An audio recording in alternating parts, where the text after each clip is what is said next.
All right, can everyone hear me okay in the back? Good to go? Okay, if I could get your attention. All right. Well, welcome. This is Denver Bit Devs. If that's what you're here for, you're in the right place. This is the space, not the place, the space.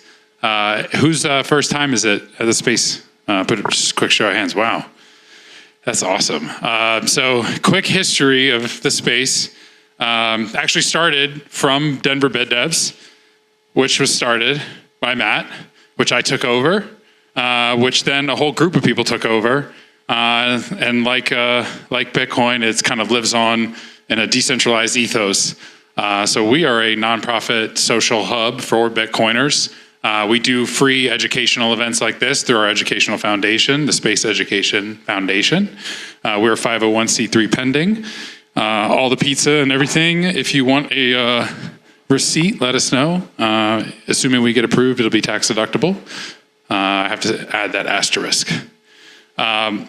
The space, though, is a membership-based co-working and social hub for people who care about sovereignty and freedom and all the things that we're basically going to talk about here tonight. Also, show of hands, how many people are in Bitcoin less than a year? Like, this is like a kind of a newer interest and hobby. Cool. It's okay to raise your hands. That's great, because that's like why we do these events. This is one of our more advanced events. So at the space, we do educational for beginners. We do education for intermediate. This is one of our more advanced ones, but we've kind of got a special guest here tonight, Matt Hill, CEO of Start9. So it probably won't be as technical and in the weeds as sometimes this type of discussion normally could get.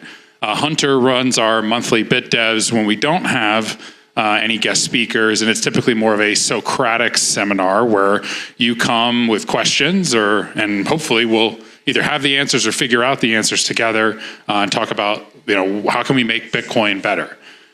So tonight we're talking about how can your vote or your representation, the sovereign individual, and all of our ability to influence the future of Bitcoin through running a node, through exercising our vote.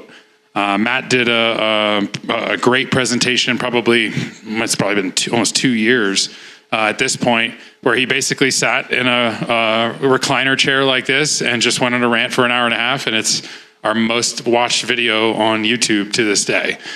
So we're really excited to have him back.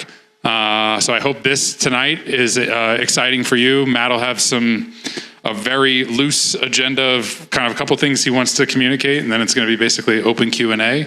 We'll have plenty of time for mingling after around 9 o'clock to 10. And if you have any questions about becoming a member of the space or want to learn how you can get more involved, come see me or Joey. He's got the, Joey, put your hand up. You can come see one of us.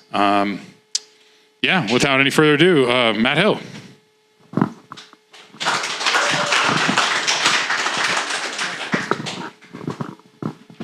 Oh, hi. Okay.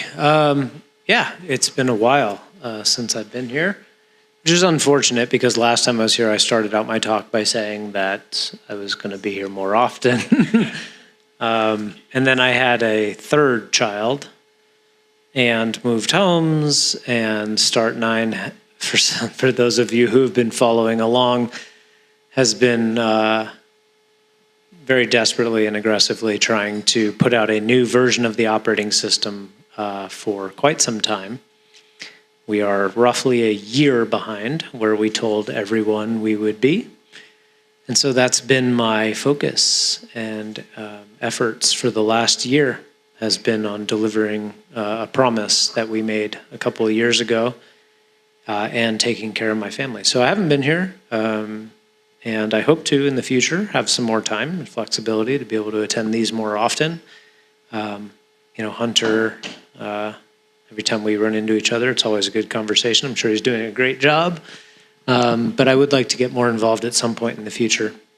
So anyway, I'm here tonight as a result of what? We were up in Boulder talking about, at the time, which was a very spicy topic, the Bitcoin knots, Bitcoin core, do filters work or is it all BS debate, which was super hot and interesting for a while, and is still a very important thing to talk about and think about as we move forward in the future, but at the moment is not particularly interesting to me, at least.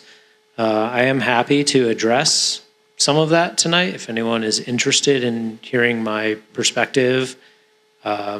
We do have an interesting perspective at Start9 just because we have visibility into the network in ways that many, many people and companies do not. We see what, quote, the people, the plebs are doing and what they want. We hear them and we service them. And so we have a unique perspective,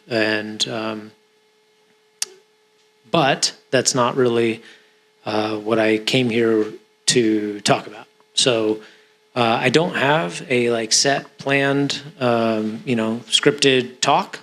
So what I figured I would do is first introduce myself to anyone who doesn't know me, which I just kind of did.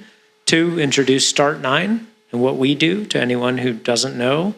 And even to those of you who do know, maybe do it in a way that you've never heard. So I will move into that. And then maybe 1 or 2 other things. So Start9 is a pretty boring company from a certain perspective, which is that we really take advantage of an open source operating system that we also develop, but it does not belong to us in any way, shape, or form. It's a MIT licensed open source Linux-based server operating system that we put an enormous amount of time and energy into developing, but have absolutely no stake or claim to it at all in terms of ownership or ability to monetize above what anybody else does. So as a company, what we do is we sell servers, mini PCs, just computers, with StartOS, that is the name of the Linux operating system that we invented. We sell it with StartOS pre-installed, and we warranty the hardware that we install StartOS on, and then we provide support. This is Storm Shadow. For anyone who doesn't know, it's a great dog name. He's always at the office. So we warranty the hardware. Anyone who buys a server from us gets a lifetime membership to our private support server, where they can show up currently 15 hours a day and ask pretty much any question under the sun related to networking, computers, Bitcoin, or anything else that could run on a server, and get an immediate one-on-one help from a expert human. So we have an incredible support team of very qualified, friendly, helpful people. And that is free for life if you buy a server from us. And if you don't buy a server from us, you can buy the lifetime membership to the private support space. It is on a server that we host. It is not Telegram or Discord, right? That is where the scammers live and thrive. So we have created a safe space for our customers and community to engage with each other and to get help from our team of experts. And you can buy that for $300, or it comes free if you buy a server from us. And that is our business model. We sell warranties and support effectively, because everything we make, everything we put our energy and lifeblood into on a daily basis belongs to you as much as it does to me. Fully open source software. We think this is necessary. This is not us trying to do marketing. This is not us standing on some religious principle. We believe that fully open source, particularly MIT, is necessary for something like StartOS to survive and thrive into the future. That any kind of restriction against its usage, even something like GPL, would be a hindrance to its survivability. If somebody wants to fork StartOS and close source it and monetize it, it still helps its survivability as far as we're concerned. So it's free. Information is free. So as a company, that's what we do. We sell something that is free, and we warranty it, and we support it. That's going really well. So in the last couple of months, and we've made this public in part because we want people to understand what's happening in the Bitcoin world, because Bitcoiners, and specifically Bitcoiners who want to run a node, which, by the way, if you don't do, you're not a Bitcoiner, have been increasingly stepping up and doing exactly that. And in large part, this is a result of the core knots controversy, okay? So a little bit of background, and then I'll fast forward to the point I was about to make. A few months ago, the Bitcoin Core development team, Bitcoin Core is the development team that is primarily responsible for maintaining the reference implementation of the Bitcoin client protocol.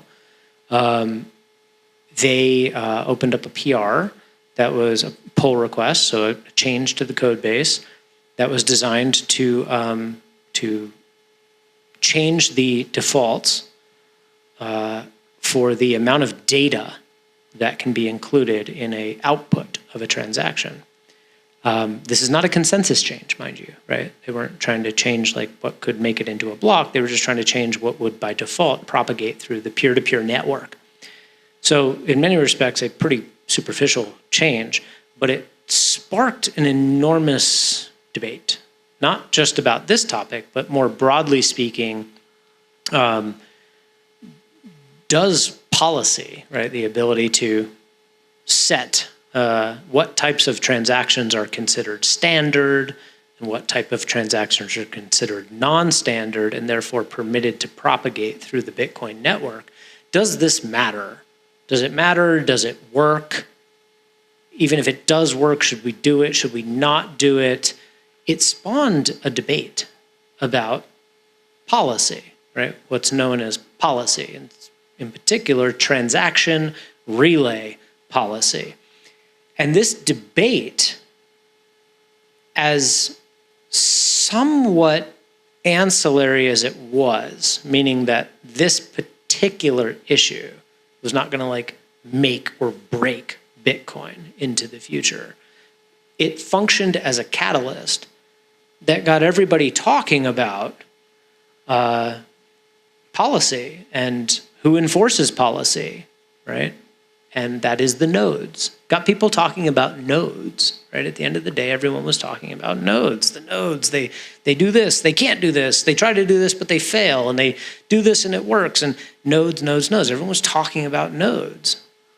And nodes are pretty important, all right? For those of you who, are still kind of acquainting yourself with Bitcoin to an extent, what really makes Bitcoin's decentralization is the nodes. The fact that people all over the world, individuals, businesses, governments, are running nodes and using them to broadcast and receive and verify transactions according to the consensus rules that the consensus and relay policy rules that they want. And this defines Bitcoin. And if there's one node, right, the extreme end of this would be that there's one giant node in the sky that everyone is using, you actually have the Federal Reserve.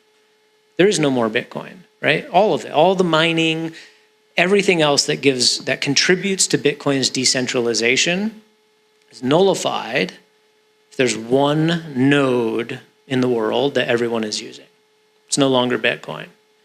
Okay, the code doesn't matter, the mining doesn't matter, the exchanges don't matter, the Bitcoin treasury companies don't matter. It's just another fiat currency at that point. And so when you have a distribution of nodes, right, when Bitcoin is decentralized from a node perspective, all the other decentralizations add on to it.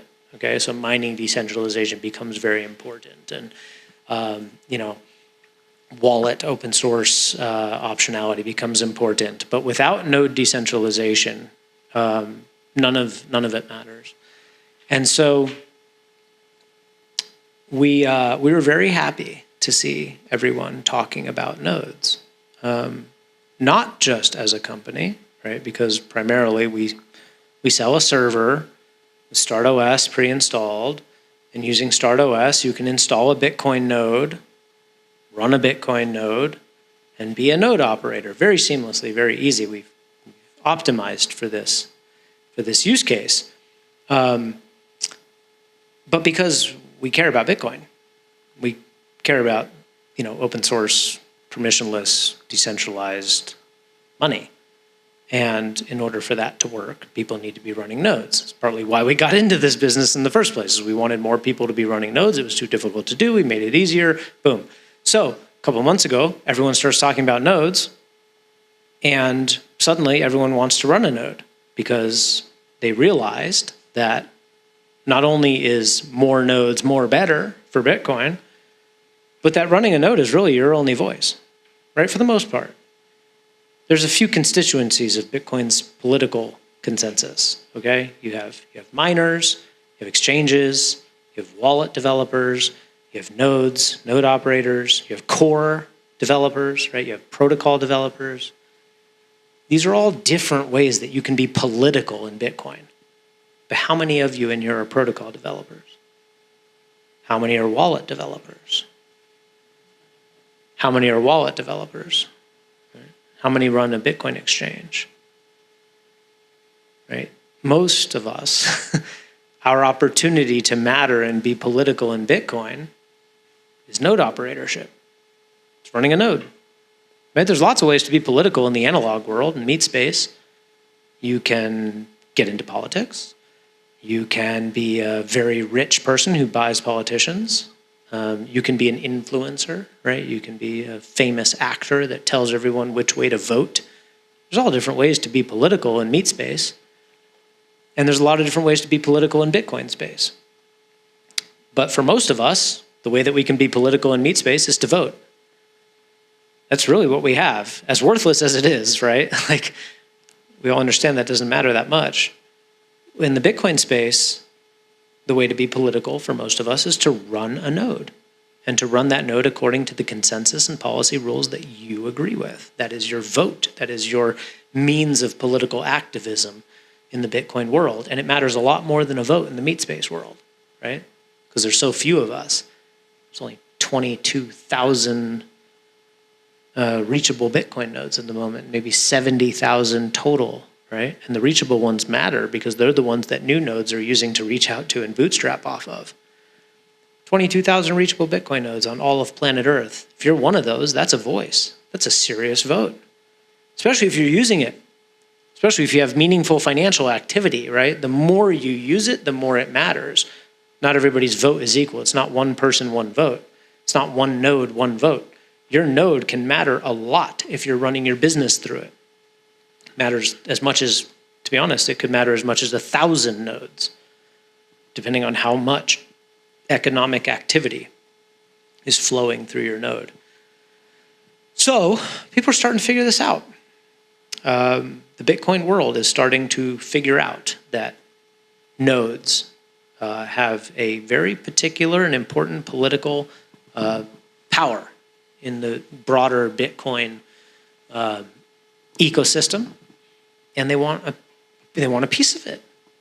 Why shouldn't you? You should have some power. You should have some say. If your life savings is in Bitcoin and you want freedom for the future of humanity and your children, you should have some voice and say in Bitcoin.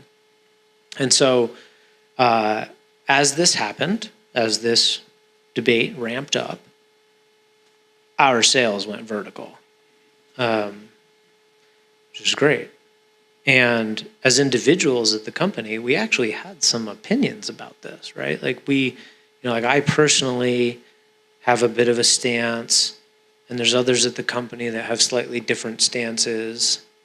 And so we're put in a really interesting position because all of a sudden I'm like, wait a second, are we representatives? Is this representative democracy? Like if your node is a vote and you're using our operating system to run your node, are we voting for you? It became a very serious question in debate at Start9 because we want this to work, right? Our goal is for Bitcoin to win. Our goal is for sovereign computing and Bitcoin and freedom to win. And we want to do anything that we can do to help that.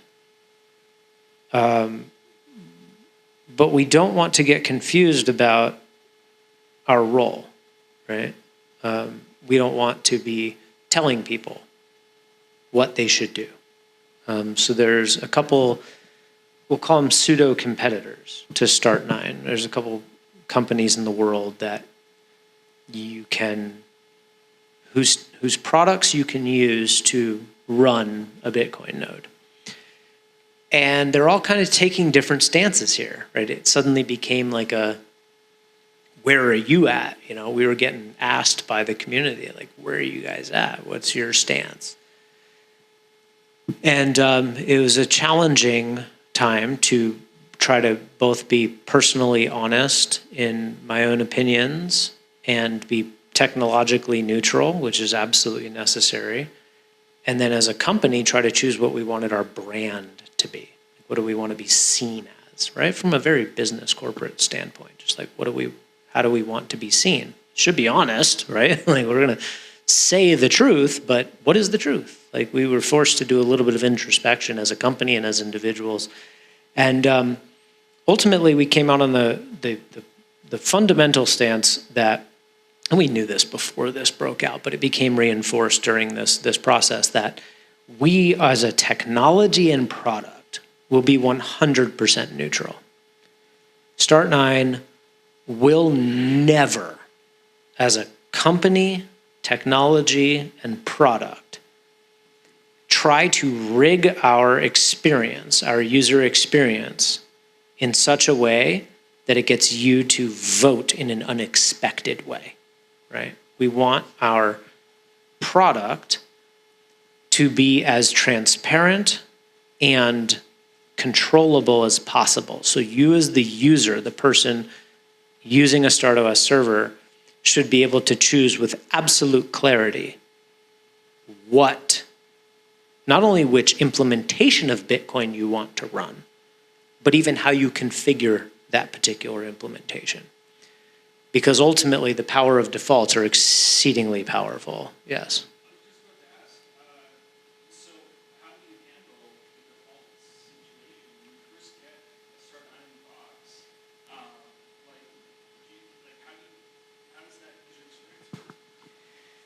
So Start9, the company, right? We sell servers with StartOS pre-installed, and StartOS is an incredibly neutral Linux-based operating system. So you turn your server on, and nothing is installed. Absolutely nothing. It's a blank slate desktop, empty desktop. You can then go to our marketplace, okay? Now our marketplace is unique. It's not the App Store. It's not the Google Play Store.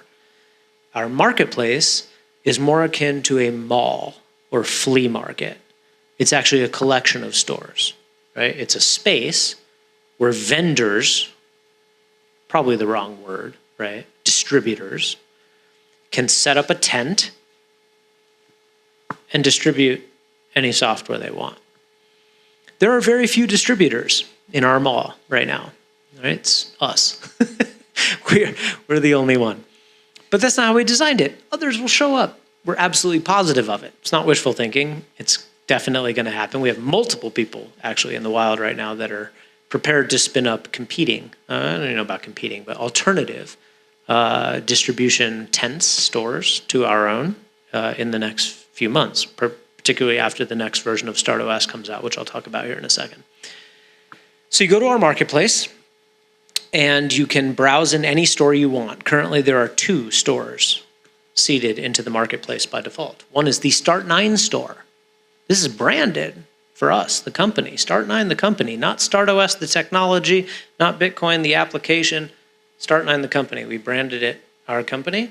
And this is where we get to express our opinion a little bit, right? The Start9 registry, we call it the registry, right? The registry is a collection of binaries that you can download. It's akin to a store. So the Start9 registry are applications, open source, self-hosted applications that you can browse and download for free, always for free because it's free and open source software, that we as a company have made the determination is high quality, right? We're putting our brand behind this. We're recommending this stuff. It's high quality. It works really well. It is ideologically aligned with our principles. It is being actively maintained. It's not being neglected. It's something that we understand and can support. So if somebody comes into our support channels and asks us about this piece of software, we know what we're talking about, right? We can help you with this, even though we didn't build it. This is not our software, right? It's just something that you can download from our registry. All of those boxes have to be checked to get onto our registry. It has to be high quality, well-functioning, good mission, quality team, well-supported, something we understand and enjoy ourselves. It gets this first-class citizenship on our registry. And anyone who buys a server from us knows that they can get first-class one-on-one support with anything that they download from that registry. We even inspect these things for malware, okay? So nothing actually gets published to this registry without undergoing a code review and testing by our team. So it's really like a safe space, okay? Safe, recommended space. Anything that does not check all of those boxes, and we never say what it is, right? Start9 is never going to come out as a company and be like, that thing is on our community registry because it sucks. Or that thing is on our community registry because we don't have time to deal with it. We're never going to say why. Doesn't matter why, because we don't want to criticize things, right? Our goal is to be as neutral as possible. If something does not check every single one of those boxes that I just mentioned, it goes on the community registry. It could have checked 5 boxes instead of 6. It could be great software run by a wonderful team, actively maintained, and we literally just don't have the time to learn about it, understand it, and provide support for it, so it's on the community registry. Another thing might be on the community registry because it's an absolute shitcoin. But we're not going to say why. You can infer why something might be on the community registry. But those are the 2 stores that you can shop in by default. In the future, there will be more stores. Anybody can spin up a store and put whatever guarantees and warranties they want behind the software that's distributed on that store. So you go in and you shop, right? You go in, you go to the marketplace, you browse the Start9 registry, you browse the community registry, install whatever you want. If you go to the community registry, there's a little warning that's like, hey, we don't officially support these. You're kind of installing it at your own risk. And this really hit home during the not score debate because Bitcoin Core, being the traditional, widely used reference implementation for Bitcoin, was on our registry. It was what everyone installed. There was no question. You just get a server, you install Bitcoin Core. And the Bitcoin Knots team, Luke, and Ocean, wanted Bitcoin Knots to be available for StartOS. So we were like, all right, well, great, right? We want anything to be available for StartOS, whether we like it, dislike it, or whatever. But we realized that there was a shortcoming of StartOS, right? There's things called dependencies. Right? Anyone who does coding or server administration, Linux sysadmin stuff knows that there's these dependencies. Like some software needs other software to function properly. So if you're running a Lightning node, if you're running an LND node or a Core Lightning node, that node wants a Bitcoin node, right? Totally different piece of software. It wants Bitcoin. So the way we had coded StartOS was not with this in mind. We didn't code it in mind with like, oh, there could be like 5 different Bitcoins. And so LND could just use any of them. That's not how we coded it. We didn't imagine the emergence of 5 different Bitcoins that people could choose from. So, every application on our registry and in StartOS gets a unique ID. For Bitcoin, it's Bitcoin D. And LND, or Core Lightning, or any other layer 2, wants Bitcoin D as a dependency. And so we were like, well, Knots works just as good as Core for LND. Like LND doesn't care if it's Knots or Core. They're both just Bitcoin as far as LND is concerned. But we couldn't put Bitcoin Knots on the registry with the ID Bitcoin D. It's a collision. 2 services can't have the same ID. So we put Bitcoin Knots on the community registry. And this causes a whole host of problems. Confusion, and then somebody installs Core, but then we bump the version of Core, so somebody who has Knots installed suddenly sees an update for Knots, but it's actually Core, and blowback, social media blowback. Like, hey, you're forcing me to switch from Core to Knots or from Knots to Core. And I'm like, we're not. It's literally just a technological limitation. That is fully solved, by the way, in the next version of StartOS, which has been a long time coming, as I mentioned earlier. So if you want to install Bitcoin Core, right, if you agree with the principles, vision, and development efforts behind Bitcoin Core, you go to the Start9 registry and install Bitcoin Core. If you want to install Bitcoin Knots, you go to the community registry and install Bitcoin Knots. And we hate this. We hate it. Because what it does is it appears to the entire world that we are favoring Bitcoin Core. And we don't want to do that. It's not our job. It's not our job as a company to favor one implementation of Bitcoin over another. As individuals, we can state our opinions. And I'm for multiple implementations of Bitcoin, don't get me wrong. I think it's healthy for the ecosystem to have choices. Right? Bitcoin Core, Bitcoin Knots, BTCD, like you should have different options for running Bitcoin because it holds them all accountable, right? It's competition. It's like everyone wants to be the dominant implementation. And so if there's a threat, it's going to make you better. And, one might have an idea that the other can borrow from and vice versa. So having options, optionality is generally a good idea for any market. So we're pro optionality, but we want to be neutral. As a company, we might say things like we think, transaction relay policy is important and efficacious if adopted above 80% or so, right? But that is not us saying we think everyone should run Knots. That's us saying we think transaction relay policy is a valid concept for, mitigating denial of service attacks and spam filtering. And a lot of people did interpret some of those statements as us promoting Knots. But if you actually look at all the statements we ever made, we never told anyone to run Bitcoin Knots. We simply made a statement about transaction relay policy. And I personally would love to see Bitcoin Core implement some better transaction relay policy. So in a way, this is us trying to, in our way, influence the politics of Bitcoin development towards a vision that we have. So it's an interesting tightrope to walk for us as a company to have opinions about Bitcoin, Bitcoin's vision and direction and development, but without openly supporting or encouraging anyone to choose one implementation over the other, at least in code, right? Like our product can never do that. We can do some things on social media if we want to throw our weight behind a certain idea or another, but the product will always and forever be neutral.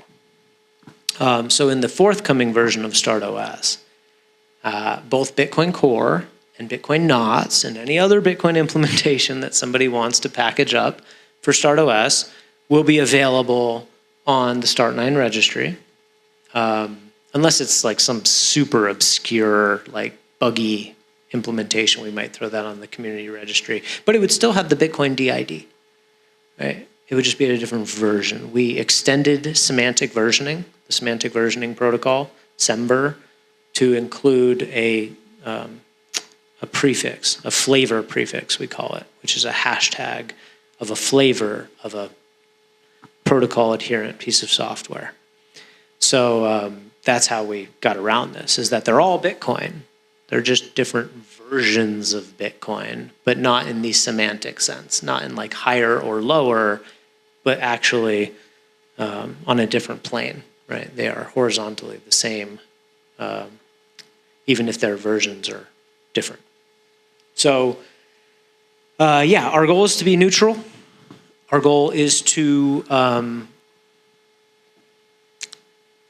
our ultimate mission and goal as a company is to make it such that normal people, not used as an insulting term, normal people who are computer literate, that is a necessary prerequisite. Computer literacy is defined by your willingness to go into the settings menu of your operating system on both mobile and laptop devices and feel comfortable making changes. That's how we define computer literacy. It's not using some app that you downloaded and calling it a day. It's, do you feel comfortable going into the settings menu of Android, the settings menu of Mac OS, the settings menu of Windows, and making changes in the settings? Okay, not command line, just settings changes. If the answer is yes, you're computer literate, you can use our product. So our goal is to make anyone who is computer literate, to give them the ability, unfettered ability, to own and operate a personal server in order to run on that server any variety of open source, self-hosted application to achieve any goal in their computing life. Messaging, okay? We want, you to be able to message you in such a way that nobody on earth knows the message exists. Okay, your ISP at best sees an encrypted electrical signal fly in and out of the home, and that's it. That's the best. That's the worst possible thing. We want people to be able to take a picture with their phone and have that picture stored on a server in their home that they can sync between all their devices and share with friends and family in such a way that Google doesn't know the photo exists, let alone has the ability to see it or ransom it. We want people to transact peer-to-peer financially by running their own nodes in such a way that nobody can stop it, nobody can see it, nobody can intermediate it.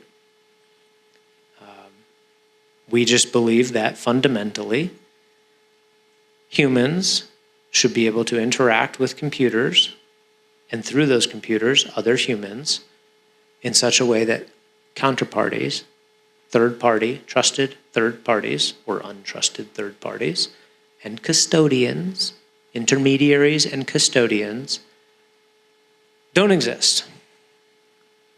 They're completely unnecessary. I know those are kind of words, almost buzzwordy these days.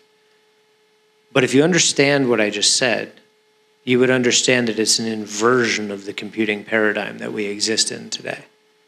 The vast majority of planet Earth, almost without exception, conducts their computing activities within the cloud computing paradigm. That is the dominant, without question, dominant, conquered, game over, winner of computing activities on Earth is cloud computing. Okay? Cloud computing being defined as a few tech giants running server farms on which we store all our data and through which all information flows. That's how we use computers on Earth today, everyone, okay? Sure, you can turn the internet off on your phone and take a note and store it locally on the phone. That's at the fringe. It's not super useful, doesn't sync with your other devices. You got to turn the internet back on at some point, and good luck turning off the auto sync, okay? Like, everyone is using cloud. Everyone's using the public clouds. And these are just computers owned by somebody else. All your data is stored on them. All your data flows through them. We see this as a probably expected, almost inevitable, yet unfortunate period of computing history. It's almost like this had to happen, right? Like as soon as, it's just growing pains. It's like a child of a certain age having an attitude. It's just like, this was necessary. We had to go through this as a species. We had to invent the technology, totally misunderstand it, dump it in the hands of trusted third parties, learn our lesson and move on. Okay, we're at the learn our lesson phase. We'll say it's ramping up at this point. But it's funny to me how many people have taken this for granted. How many people think that this is the static nature of computing in the world? I mean, definitely every investor I've ever talked to. But most people who really don't even understand how everything's working take it for granted. They believe that terms and conditions, privacy policies, monthly subscription fees, data mining, and seeing advertisements is like the stable final state of computing. I'm like, it wasn't even here 15 years ago. You think it's stable and final? This is a blip in the radar. This thing emerged. It's going to vanish. It's just like how we started out with mainframes. Yeah. And then we moved to personal computers. And like you're almost making a bet on inshitification. In that you're essentially betting that things will continue to get shittier over time as they age, as we see lawmakers start to want to make more laws. I don't know if you heard of COSA, right? The Kid Online Safety Act. That's coming down the pipe. And there's going to be just like, we're going to get to this crossroads where we're going to be seeing all these like, you need to provide your ID, you need to provide spot buttons, all sorts of. Link your account, link your Google. I mean, look, like, to be honest, I am so in a way in my own bubble and detached. I don't even look at the new laws coming through anymore because I concluded so long ago where it was ending that it's all just like, yeah, of course. Like, of course that's something happening. Like the solution is still the same, code faster, right? Like we just need to code faster. So that's what we do. That's all we're doing. It's like, yes, it's going to continue to get worse, right? I actually, for a minute there, I had this like kind of personal dilemma where I was, does a cop hope for crime? like is bad for the world, good for us kind of like moral dilemma. And I was like, wait a second, no. I'm not hoping for anything. I would love to just live in a free world, mind my business, grow my food, and hang out with my kids. I have concluded that this shit is happening. And that there's nothing stopping this train, so to speak, right? Like the authoritarian digital technocracy is coming. And so I don't hope for it, but I and our team are planning for it. And to the extent that we are correct, we flourish within it. So it's win-win, right? Like, yeah, but we mean it, right? Like every Apple billboard says the word privacy on it. Have you seen that? Have you seen this? Have you heard about this? Every Apple billboard, privacy. It's like their fucking tagline is privacy, Apple, privacy. Like it's not, they're completely stealing the concept, right? Apple doesn't sell privacy.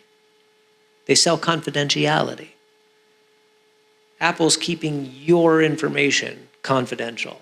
It's not privacy. They know everything about you. It's not private, right? Like privacy means nobody knows. Confidentiality means somebody knows and doesn't tell anybody. That's what they're selling, but they don't want to say confidentiality on their billboards. It doesn't sell as well. We're selling privacy. Moreover, we're giving it away. We give away privacy, real privacy.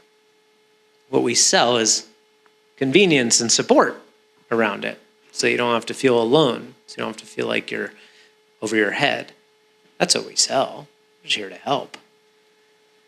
So, yeah, we think it's awful. We think it's going to get worse. I generally cite 4 very concrete, easy to understand problems with the cloud computing paradigm. One is invasion of privacy.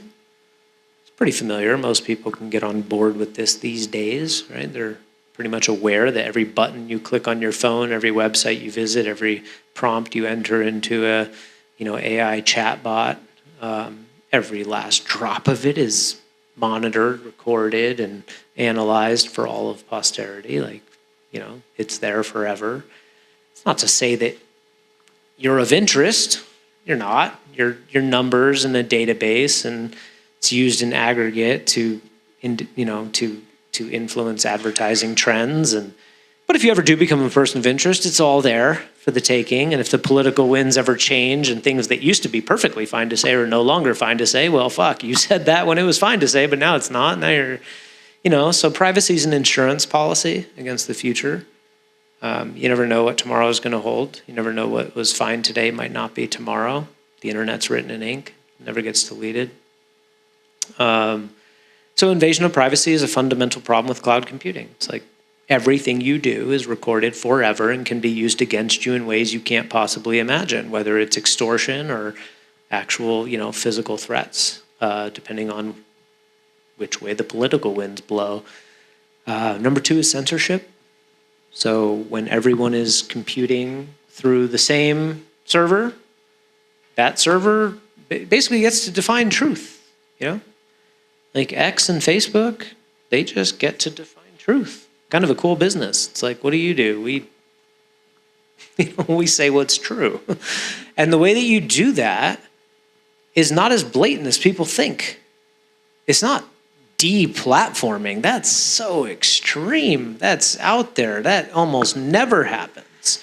You want to maintain the illusion of free speech for sure. It's the only way you can sell truth effectively, right? So what you do is you algorithmically amplify or suppress messages that suit your message, that suit your goal, right? Shadow banning and amplification, that's censorship. That's how the new censorship functions, right? Somebody says something that's not attractive, it just doesn't get priority in the algorithms. It just doesn't get circulated as much. If somebody says something that perfectly aligns, especially if they're a well-respected person, oh my God, it's everywhere. You can't avoid it. The For You feed is just teeming with that message. So you get to define truth not by saying anything yourself or not by blocking anything. You just amplify and suppress, right? With a little knob, you just tune it up and down. Because everything possible is going to get said, right? There's a crazy person in every corner of this world. There's a crazy person over there who's going to say something on the far left. There's a crazy person over there who's going to say something on the far left. There's somebody over here who's going to say something sane. And so all you have to do as the owner of this platform is just dial up the noise of each one depending on what emotion you're trying to create in the population. It is really, really subtle. And that's what you get when everyone uses that server. You are granting Elon, not to pick on him, it might be a good one, jury's still out, you're granting him an enormous amount of political power, right? To sway elections, so to speak. That's number 2. Number 3 is cost. So when you use somebody else's computer, you got to pay them, right? They're not letting you use it for free. So how are you paying them? You're either paying them with information about yourself that they can then sell to advertisers, or you're paying them with dollars or Bitcoin. So these days it's both, right? They found a way to double dip.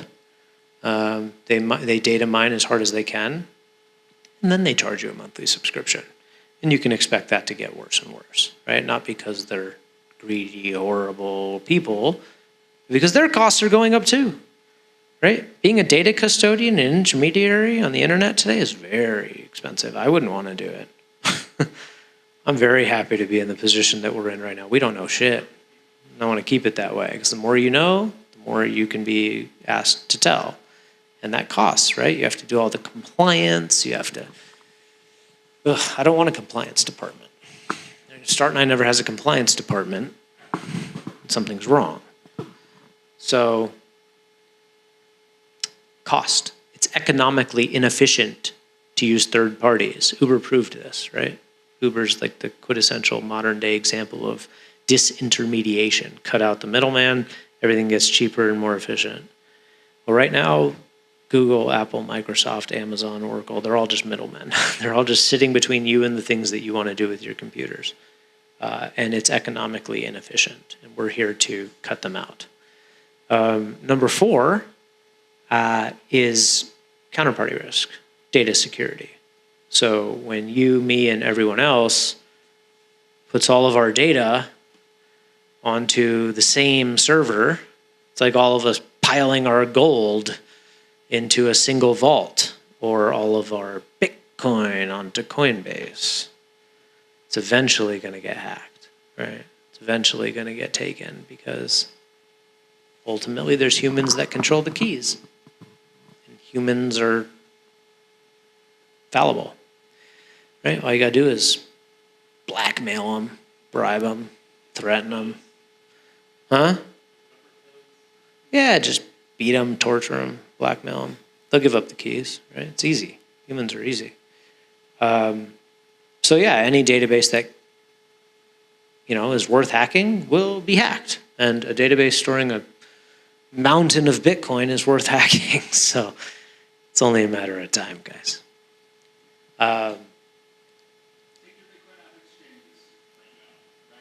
Yeah, and for don't store your Bitcoin on a server. Not on us.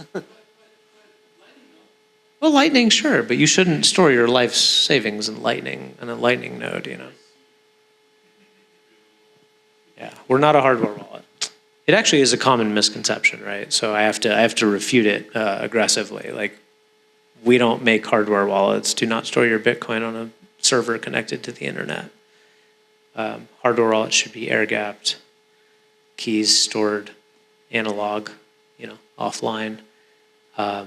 But you can absolutely use your server to send and receive transactions from your air-gapped hardware wallet through a variety of software wallets. So yeah, those are the 4 bigs, right? That's the problem. And the interesting part of those 4 problems is that none of them can be solved from within the cloud computing model. They are fundamental to that model. You can try to layer regulations and security personnel and encryption, and you can try to do multi-sig, and you can try to do all these different things, okay? All of them have an expense, by the way. All of those things are expensive, and therefore will cause number 3 that I mentioned, costs, to rise. But you're still going to fail. At the end of the day, any database worth hacking will eventually be hacked. It's a law. And so cloud computing is doomed. Can't survive. It's not worthy of surviving. It's undignified. It's expensive. It's insecure.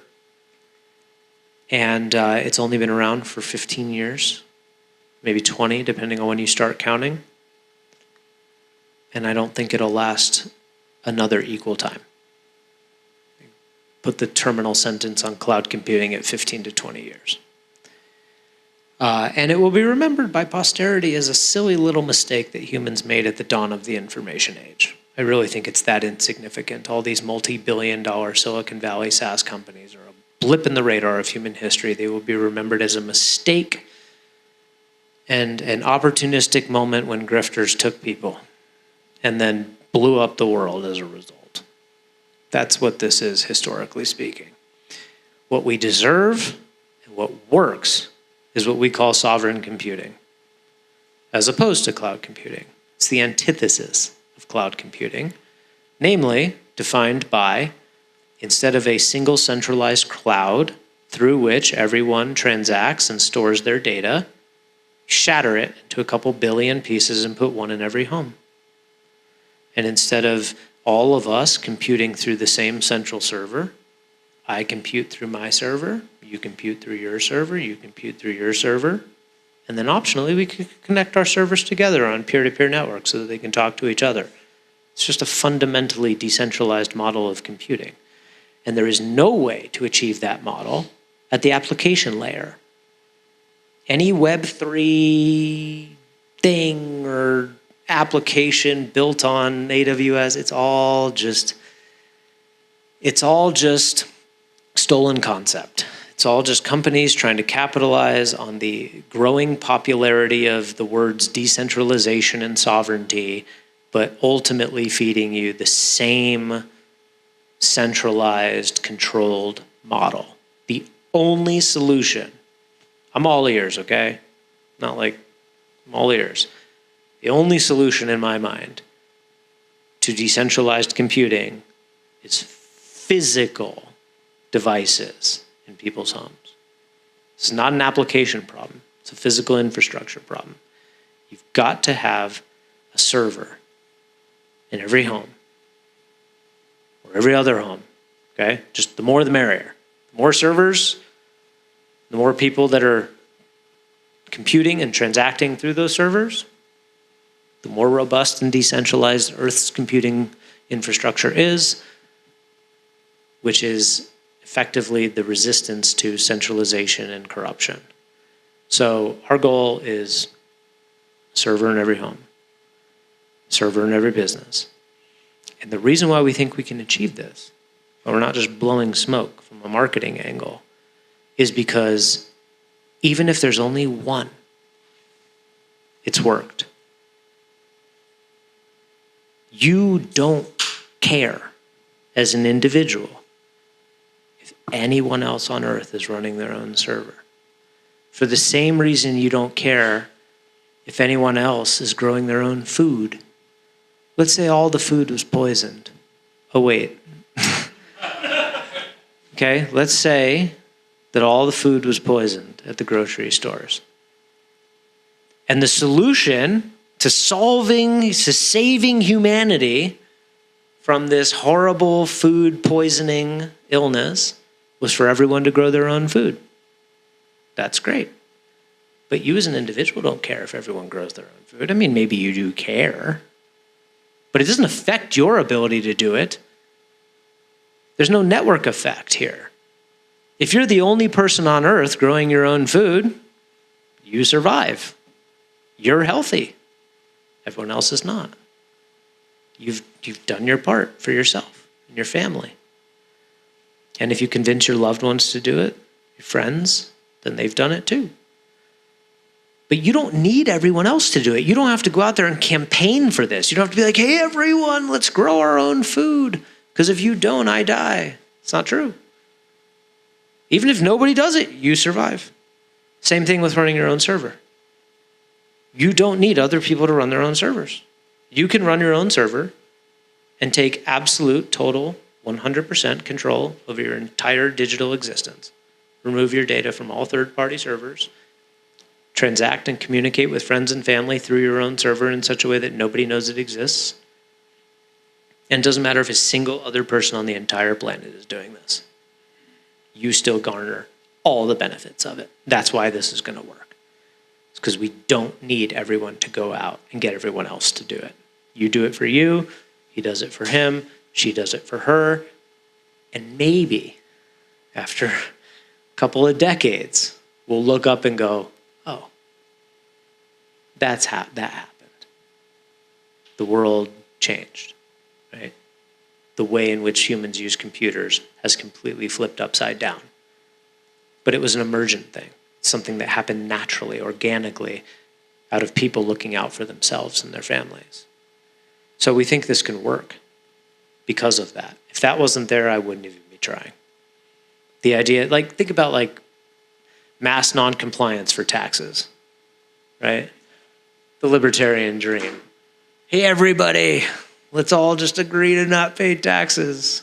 It's never going to work. Game theory prohibits it, right? The smartest thing to do in a game theoretical situation is to pay your taxes. Because it only works for you if everyone else does it, right? It's like teacher's late, let's all leave. If you're the only one who leaves, you're screwed. And so everyone else is going to stay because they don't want to be the only one who leaves. So this whole idea of like mass noncompliance as a strategy for affecting political change, well, I mean, go for it, but it's not my battle. I'm not wasting my time there, right? I'd rather develop technology that allows you to do something for you, and then you don't need everybody else to do it. It just happens naturally. So anyway, that's our worldview, a little bit of our background, our strategy. And I guess I'll leave it at that. That was way longer than I thought I was going to go, but I'm happy to just kind of take questions.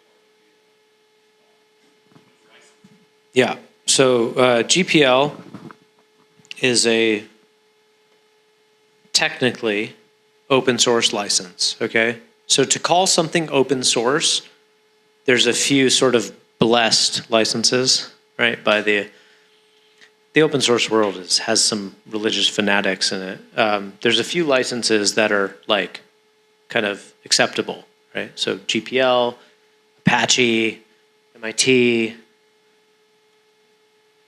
Any others? Okay. These are considered open source licenses, meaning they're free enough, okay? Like they provide enough freedom of usage and copying and distribution to satisfy this sort of like culture of open source, okay?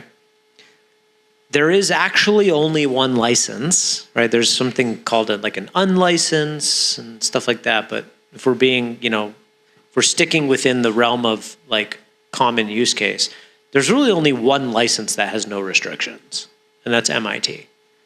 The MIT license is like, do whatever you want. It's totally free. I created information, I put it out into the world, and now anyone, for any reason, anywhere, can do anything they want with it. I've completely relinquished ownership over the thing I just created. That's MIT. GPL has a very important restriction associated with it. And so in my opinion, I don't like it. I don't like GPL. I mean, it's better than some others, but there's a restriction on GPL licenses that says you can do anything you want with it, except remove it from the world of open source licenses, right? So if you write a piece of software, for example, and you license it under GPL, somebody can't come in and use that code as the basis for their closed source proprietary software, right? You are forcing people to keep the code open source. You're like, hey, I wrote open source software, do anything you want with it, but you have to keep it open source. That sounds great, right? Like it sounds like really cool. And I'm fine, it's fine, right? I'm not gonna like criticize someone for using GPL. But it is really important to recognize that the only possible way that you can enforce that restriction is by calling the government and asking them to arrest the people who did it.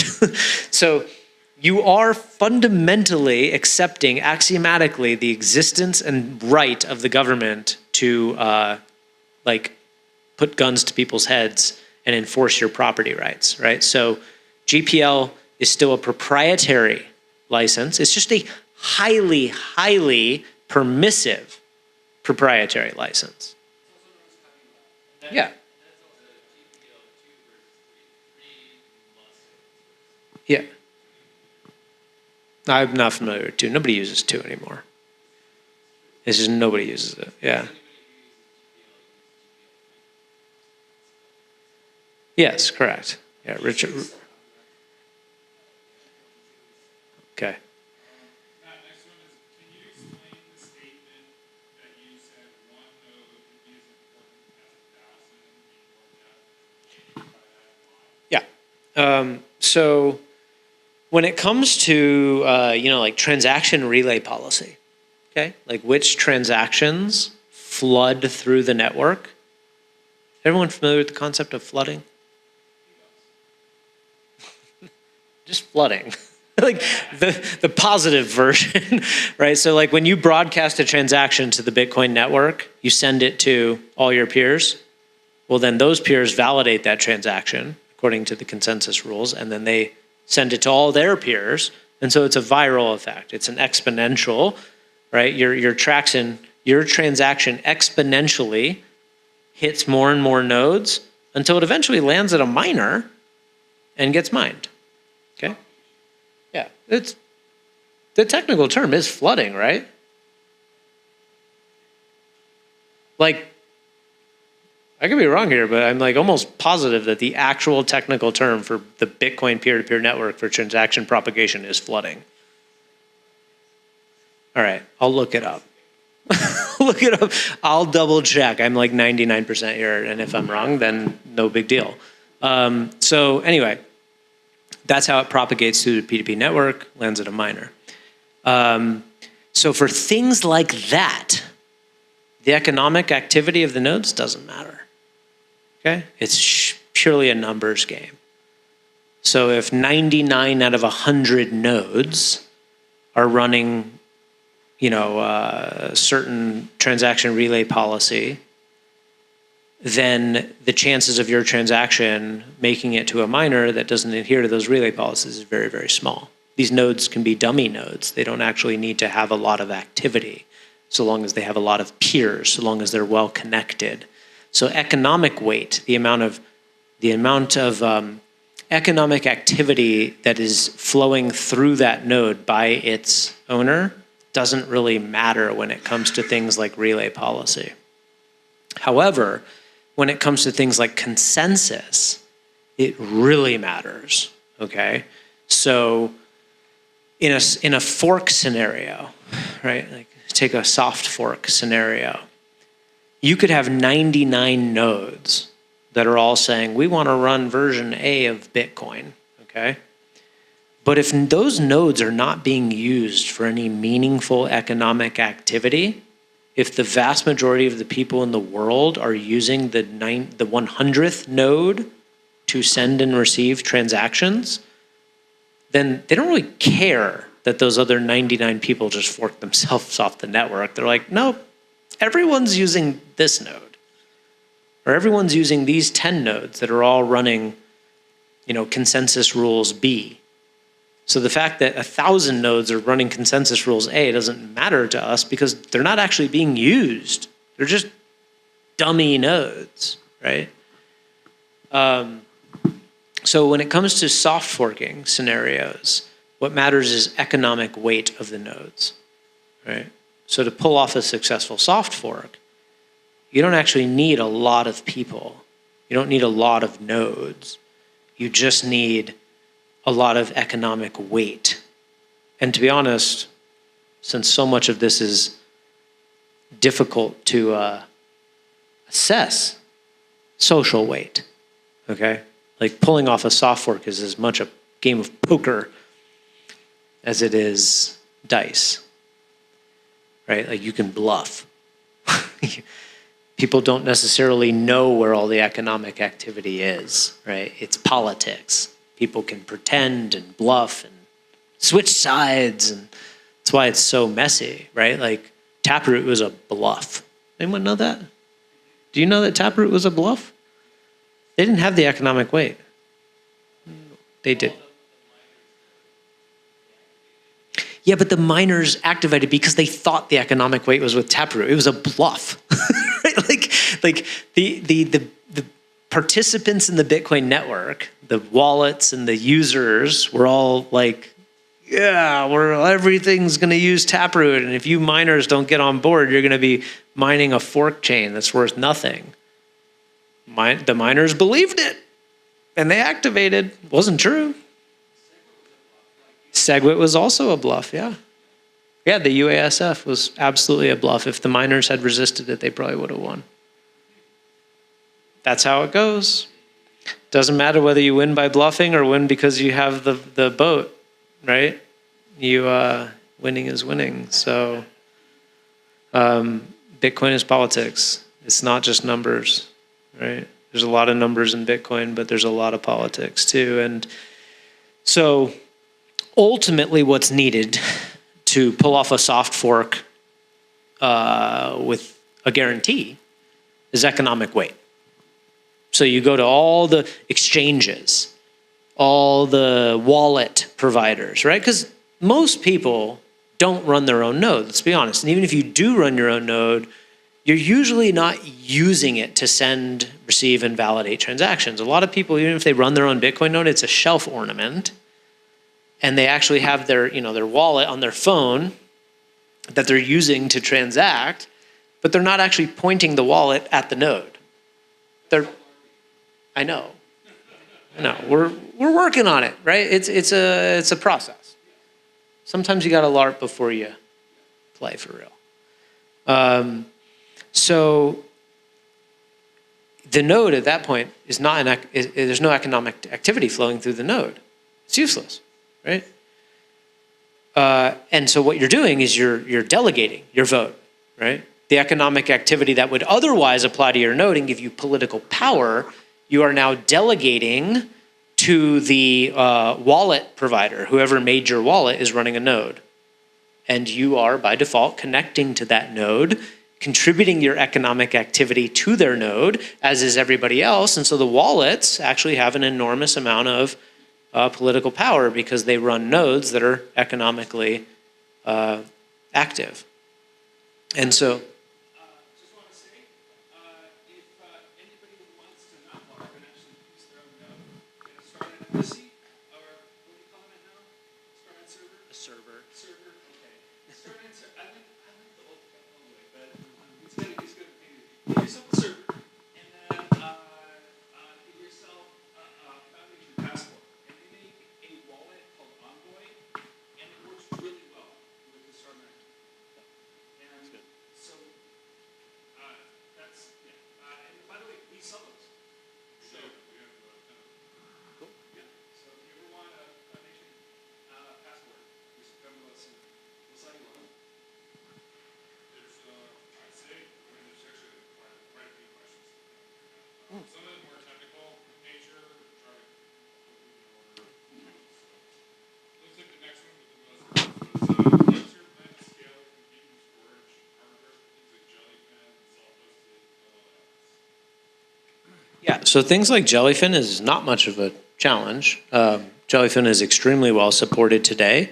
So if you want to use your server as a media server and you have a huge media library, you just need a gigantic SSD, okay? So they make 8 terabyte NVMe SSDs these days, super expensive. But a media server doesn't really need an SSD. You can get away with an HDD, to be honest. I have a 16 terabyte HDD running on my media server at home. You're going to want a lot of RAM, though, because if you're streaming, you're going to want a decent CPU and a lot of RAM. So I have a 64 gigabyte RAM Ryzen 5 server one running my media server, and it works fine. So you can stream video, no problem. So Jellyfin works great, as is, with ClearNet coming in 040, which, again, I should talk about at least a little bit today.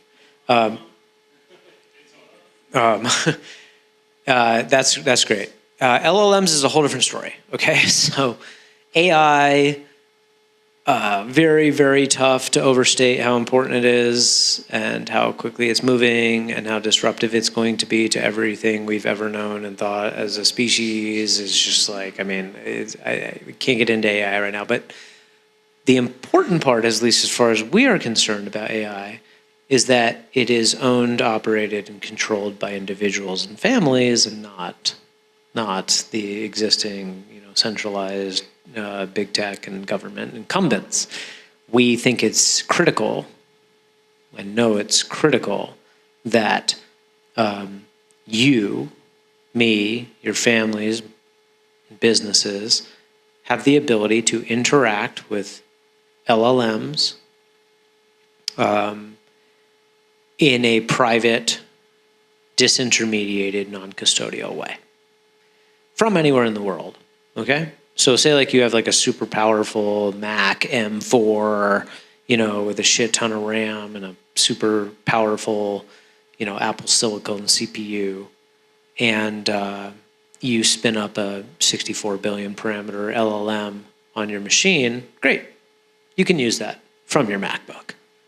Can't use it from your phone, right? It's not cloud-based, in other words, right? You can run LLMs on machines and access them on those machines, but the ideal user experience that we've seen emerge over the last 15 years in this world is multi-device synchronization, cloud-based computing. Like, that's not a problem, right? It just should be your own cloud.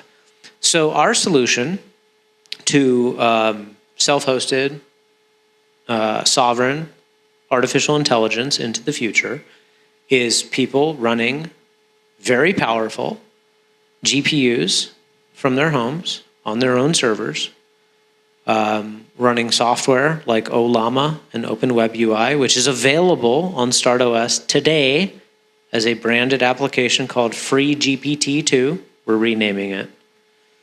It's going to be called Ollama after the 0.40 release, but it's going to be Ollama with a user interface in the form of OpenWebUI, but we're just going to call the service Ollama. We tried the free GPT thing. It's not good. So today, you can do that, right? You can get your own server with a decent, GPU on it and install free GPT-2, which again is just Ollama and OpenWebUI smashed together. OpenWebUI is the user interface, Ollama is the backend. And you can download any LLM you want from Hugging Face. You can get on there and download a 7 or 13 billion parameter, DeepSeek model or Llama 3 model to your server, and then go anywhere in the world with your laptop or cell phone and access your own personal private website that is serving your, chat interface and talk to your AI. Ask it questions, have a conversation with it. All of those questions are flowing to your own server, being processed on your own server, and then returned to the client. No different than using ChatGPT or Grok or Venice or what's the other big one? Sure. Same thing. The problem is that the hardware, right? Like when you use ChatGPT, you're hitting a GPU farm. You ask a question, that thing's hitting a data center with like 1,000 gigabyte RAM shit, just powerful, crazy things that are taking down whole grids, right? Like that is what it takes to run these gigantic models with any kind of speed.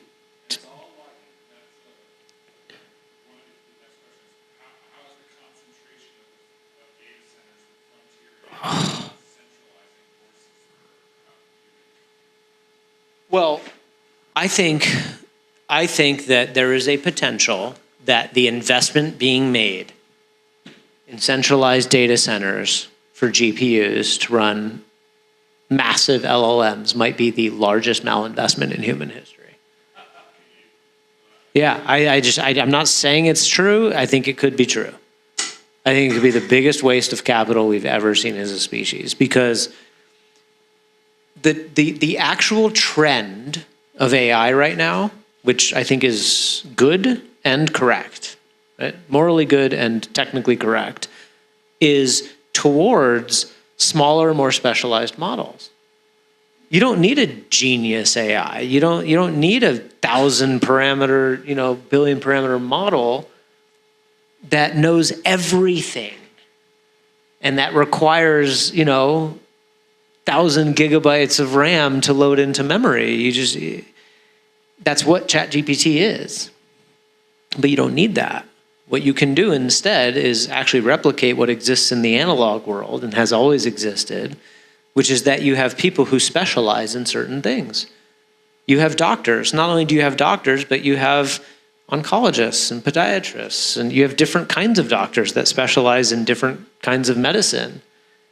But what do you have? You have a general, you have a primary care who doesn't know shit, right, about anything except who to refer you to.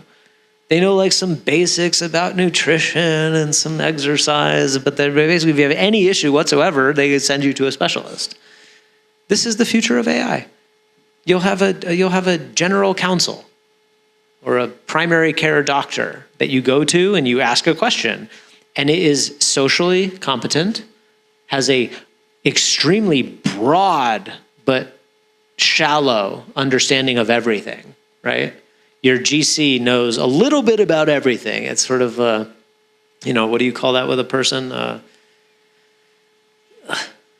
What's that? Jack of all trades, right? Your GC AI is a jack of all trades, but there's all these other little AIs that you have just waiting to be called up, and your GC is like, oof, that's a nuanced question. I'm going to need to call in the lawyer. I'm going to need to call in this guy, and it outsources them and then compiles the results and sends it back to you. And so these models only need to be loaded into memory one at a time. So what you can get away with is much, much smaller, cheaper computing devices to accomplish the same accuracy and thoroughness of response. So we're very, very bullish on consumer AI hardware, but there's like a few years that need to go by because this came on so fast and furious, and the risk to investors of investing in consumer AI hardware was astronomical because it was just perceived that it was going to go the way of Google and it was going to be cloud, centralized.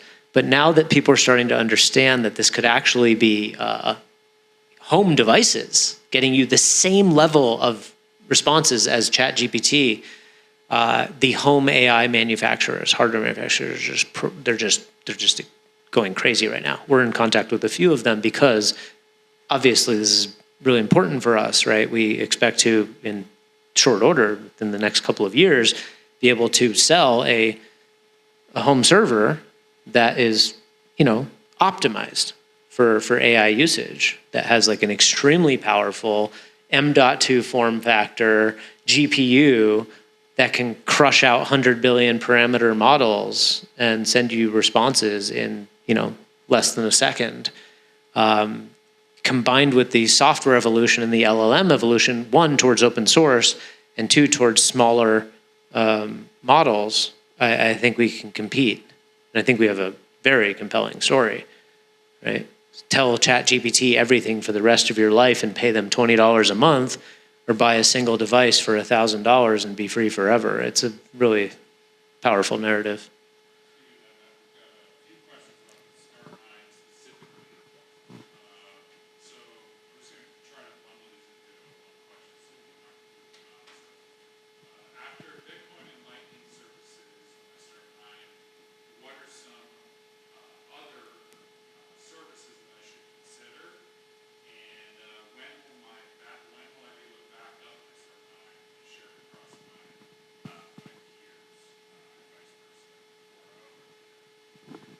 Okay, first part, in addition to Bitcoin and the Bitcoin and Lightning stack, I would argue that really, depending on what your priorities are and who you are, that that Nextcloud is almost on par with Bitcoin in terms of importance and utility, right? Like Nextcloud is not just an app. It doesn't just do one thing. It is roughly comparable to Google Workspace or Microsoft 365 or what's that? Yeah. Yeah, Nextcloud is it's a suite of applications from data storage to chat to password management to note-taking, task lists, project boards, video conferencing, file sharing, collaborative document editing in real time. Nextcloud is just this massive piece of software that does basically anything a family or business would need for its day-to-day administrative purposes. 100% open source, self-hosted, first-class support on StartOS, first-class support from the Start9 team. We understand it. We can teach you about it, can help you learn through it. Nextcloud itself has a massive ecosystem of documentation and support. Years and years of development. It's one of the most and best funded pieces of open source software in history, if not the most. Not sure if it is. It's massive, though. Nextcloud is largely used by foreign governments that want to manage their affairs without giving all of their country's secrets to the US spy corporations. So it's used in production by governments all around the world and large corporations all around the world that don't want to outsource their information to Google. You can use it for yourself at your home, the push of a button, no big deal. So Nextcloud, kind of a no-brainer. You can pretty much de-Google your entire life through that single application. One of the first things that I recommend people run is Vault Warden.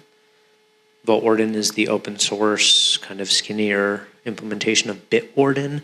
Bitwarden is a password manager, similar to LastPass, OnePass.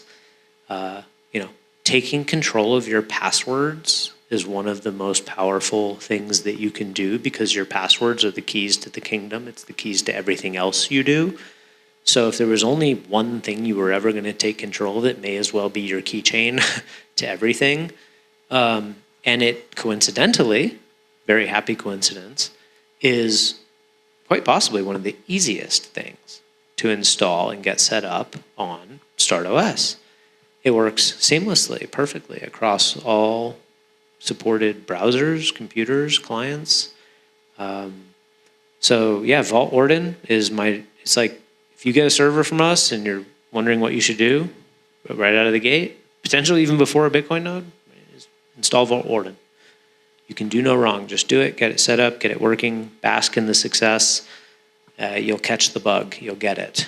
There's something that really should be said about writing your own mempool. Yeah. That is a really great prerequisite. Yeah, Mempool is a block explorer and visualization tool. So if you are running Bitcoin on your server and you choose to run an archival node, because you can also run a pruned node, right? Make no mistake, a pruned node is still fully validating. It still gives you all the benefits of running a full node in terms of validating transactions, broadcasting transactions, enforcing consensus rules, and all the rest. The only thing an archival node does that a pruned node does not is store an entire history of the blockchain. That's it, right? You're just an archive. And the main reason for that is twofold. There's two reasons why you would want to be an archive. Number one is so that you can help new nodes catch up on the history, right? If you don't have the archive of the history, you can't help them, right? They ask for a block, you don't have it. So you're useless when it comes to helping new nodes bootstrap. Not a big deal. There's tons of archival nodes out there. It's not like you're hurting anybody by doing this. The second reason that you would want to run an archival node is because you can look up the history of anything. You can look up any transaction or address in history because you have the entire history right there on your computer. If you have a pruned node, You can't look at the history. You can still use it in the present for everything that you need, but you can't inspect history. And most people don't need to, right? That's not actually an extremely necessary or common thing to do, but it is really cool, right? It's really cool, and there are some really good use cases for it. So if you have an archival node, you can install mempool. Mempool.space, right? Mempool is a piece of open source software that is a block explorer. It's a visualization tool for you to explore the history of the Bitcoin blockchain. So you can install it on StartOS, and a few clicks later, you're looking at the Genesis block. You're looking at every other block in history, and oh yeah, I mean you can look up addresses, you can look up transactions, and nobody on earth knows that you are looking at that address or that transaction. If you go to a mempool.space, the hosted version, or any other block explorer, and you type in an address or a transaction ID, that transaction ID is forever linked to your IP address. So if there's ever an investigation or anything like that, there's a piece of circumstantial evidence that says this person was interested in that address. Why would they have been interested in that address? Could it be that they control that address, right? So if you want privacy, if you want to be able to look up addresses and transactions in private, you have to run your own block explorer, which we make very, very easy. It's just a button.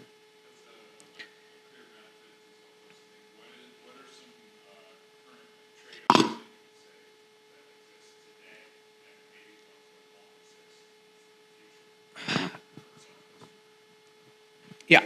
So a few years ago, the obvious, glaring answer to that would have been that open source self-hosted software just isn't as good, right? Like the user experiences, the user interfaces, it just doesn't work. Because there's a few volunteers working on it, unpaid volunteers from around the world building this software, and they're not going to be able to produce the same quality of code and user experience and design that Apple does. That's not necessarily true anymore.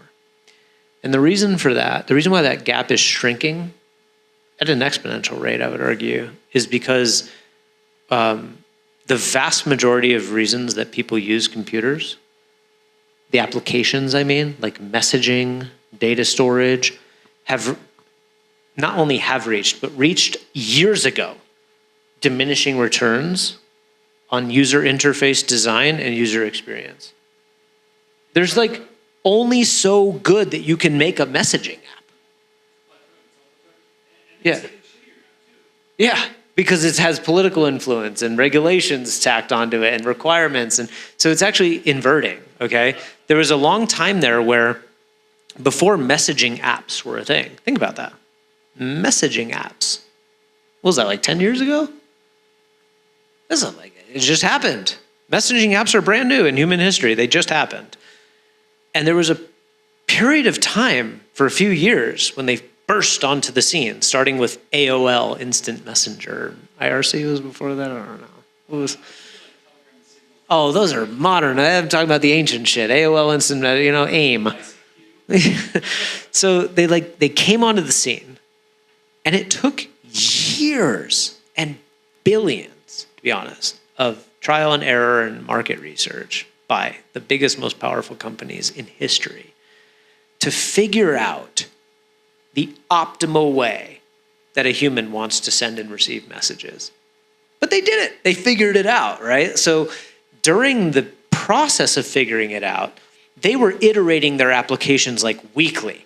Every week, Telegram was coming out with a new update. And it's oh my God, this whole new way of thinking about messaging has emerged. Open source couldn't keep up. It was a few volunteers working on the weekends. They couldn't possibly keep up with this insane pace of development. But they solved it. There are no more massive, crazy, earth-shattering, game-changing updates from Telegram. At least not on the messaging front. They're expanding into payments and blockchain, right? You know what I mean? They're doing all of the things. But as far as like messaging is concerned, the core competency of the application is done.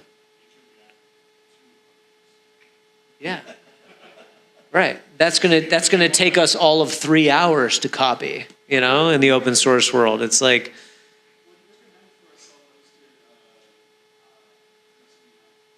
so currently there are 2 available on the Start9 registry. One is Matrix.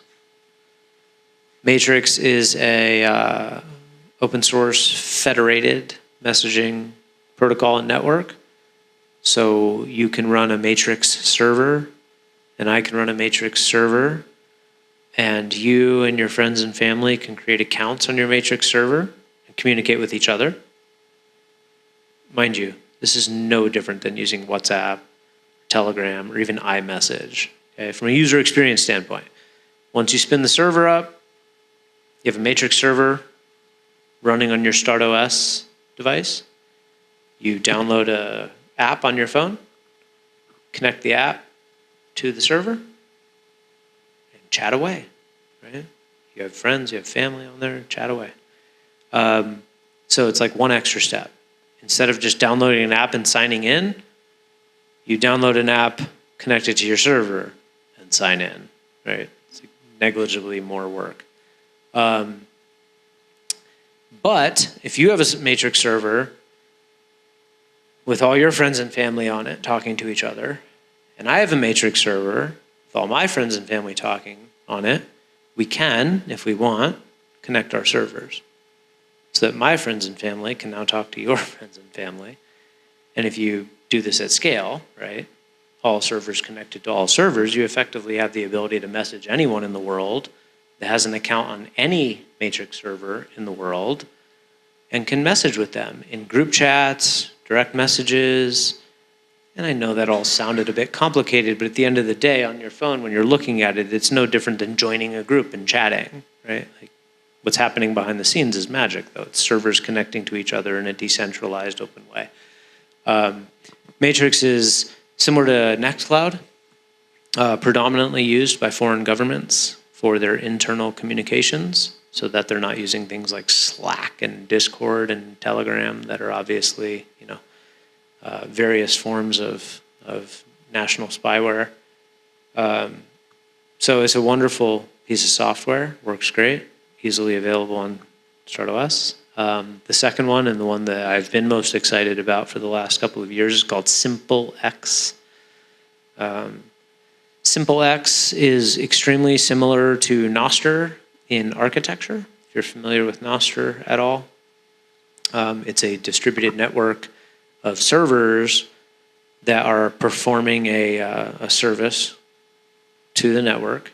In the case of Nostr, these servers are relays. So, you know, I send out a message. I'm like, hey, everyone, I just ate breakfast, right? I want to announce that to the world for whatever reason. I send it out to like 15 different Nostr relays. And those Nostr relays do what their name implies. They relay my message to everyone that's connected to that relay. So I can effectively announce to the entire world that I just ate breakfast with the push of a button, and it hits these relays, and those relays send it to everyone in the world. And they also store that post, that message, so that it can be retrieved by new people joining their relay. So if somebody new joins the relay, they can download the history of every post that relay has ever received, with an exception, which is that the relay is obviously and eventually going to purge some of its history, because otherwise it would have to grow forever, right? It would need unlimited storage. So Nostr relays, by and large, don't save everything forever, which is kind of a, you know, challenge to be overcome. Like, how do you preserve history, right? Social media history. You run your own. Exactly. You can run your own Nostr relay on StartOS, and every post you send or receive can be stored to your relay and saved forever as your own personal social media archive history. That is an obvious and very well-supported, easy solution. SimpleX, by contrast to Nostr, very similar in architecture, right? Except instead of taking, SimpleX is more, Nostr is optimized for social media, right? It's optimized for this one-to-many relationship. So I am going to send a message and I want 10,000 people to receive it. Works really, really well for that. SimpleX is designed for more personal communication. So I want to send a message and I want you to receive it. Or I want just this group to receive it. And so instead of sending your message to 15 relays, you send your message to whichever server the person who's receiving it wants. SimpleX, think of it like a mailbox system. So you have a mailbox, just like your house, okay? You have a mailbox, and I have a mailbox. And they're different mailboxes. My mailbox is not your mailbox. If I want to send you a message, I send it to your mailbox, not to you. I just drop it in your mailbox. And then when your cell phone or laptop comes online, it retrieves the message from your mailbox and is deleted. Like it's actually removed from the mailbox. So instead of relays, SimpleX servers function as queues. They're a queue. Okay? They receive messages. They queue up in order until the person opens the mailbox and receives those messages, and then it empties. And it is all sent to your phone. So our entire conversation history is stored on my phone and your phone. Our mailboxes, which are in the cloud, preferably running on your own server, but not necessarily. You could use SimpleX servers to do this. It's fully encrypted, right? No different than Signal. But you, unlike Signal, you can run your own server, which is the ultimate win. There's nothing on the servers. The entire message history exists on your phone. Delete your phone, delete the SimpleX app, message history is gone. There's nothing to subpoena, there's nothing to retrieve. It's truly point-to-point private communication that flows through a system of mailbox queues. In this way, it could and might replace email.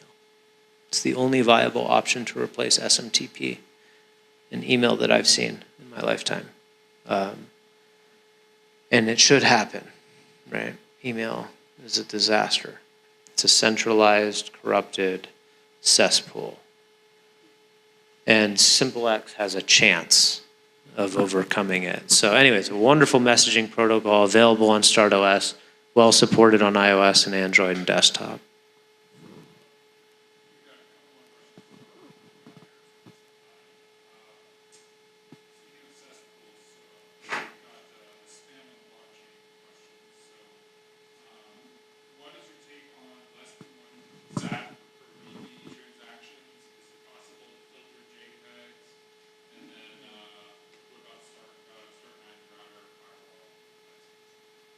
Those are very different questions.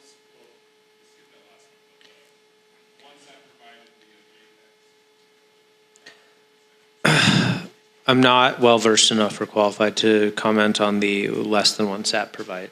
Yeah, go for it, please. So the problem, so it's funny. So I work for Mara, and we kind of started that. We started mining transactions where we're like, all right, like if somebody wants to give us like, 0.3 sats per byte, and there's nothing else in the mempool, and we've got the space for it in that block, yeah, we'll take that money, sure, why not?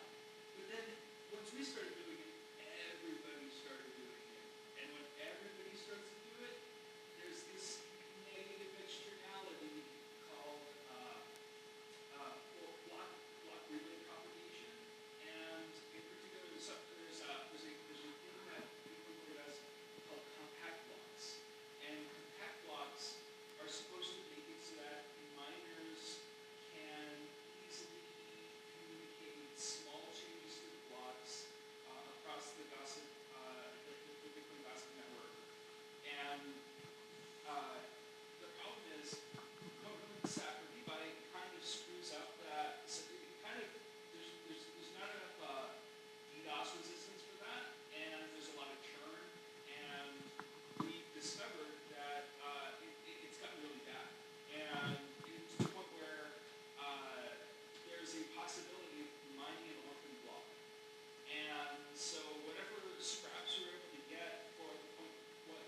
Okay, what was the second part of that? Routers, or when routers, Well, there was a second part of that question.